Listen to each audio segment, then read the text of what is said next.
Hi there, Kelly again here, and this time we're at the Rhode Island Center for Photographic Arts. So now, I'm going to hand the microphone over. Thank you and welcome. Delighted to have you all here at the Rhode Island Center for Photographic Arts tonight. We have two interesting exhibitions on the walls.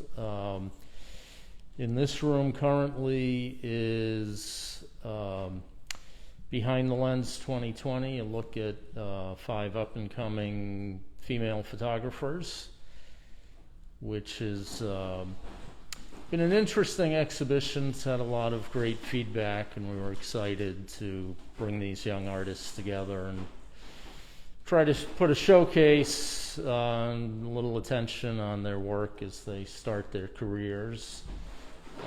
We had work from Zena Tatamori, who was actually, this was her high school senior project.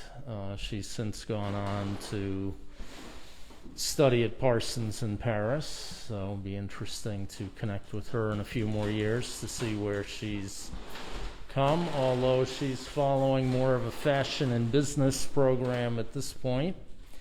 We'll see where that leads.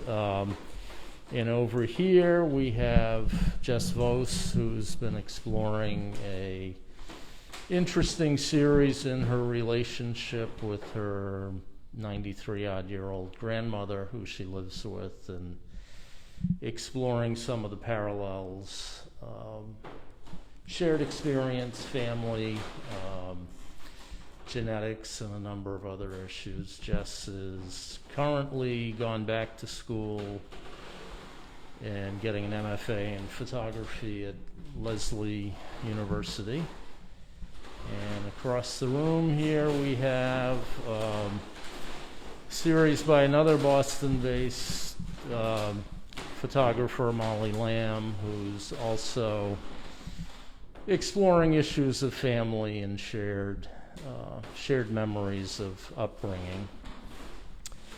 So it's just a nice collection of alternate ways to approach photography. And the last component of the exhibition is a series of work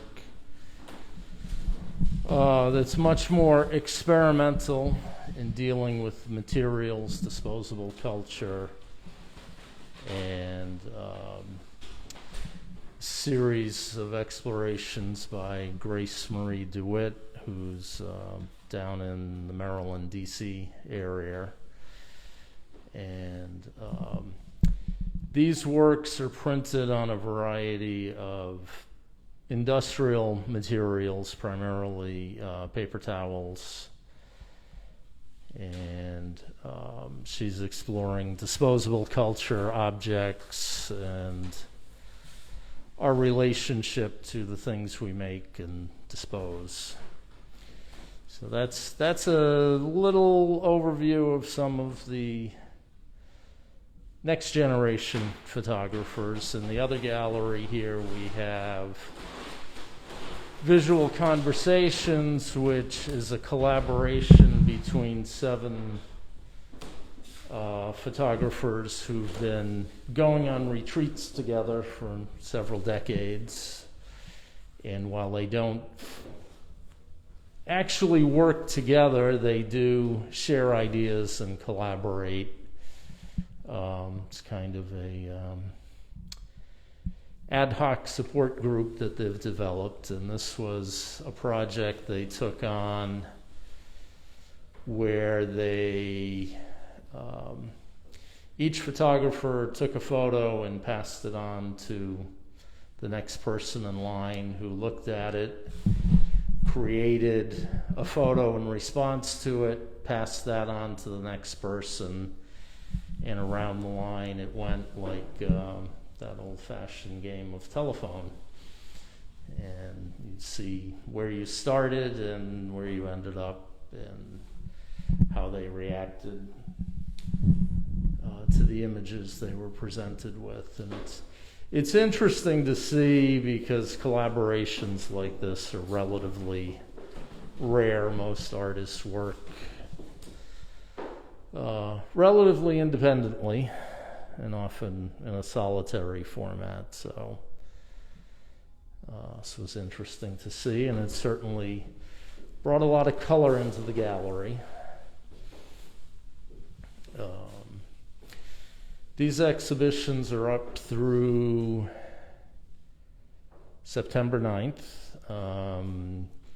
We are open by appointment. Appointments can be had by emailing gallery@riphotoCenter.org. Someone is here Thursday and Saturday afternoon, so you can get appointments on short order. And for the next gallery night, we're going to be opening a brand new exhibition, bringing in the work of 41 photographers who have been busy documenting and experiencing the various marches, demonstrations, and protests that have taken place over the last few years. That exhibition, titled Move to Act, is coming October 15th. And we hope to see you all again then. And you can find the Rhode Island Center for Photographic Arts online at riphotoCenter.org and on social media as well. Thank you. Okay, great. All right, thank you so much. Now it's back to Alyssa.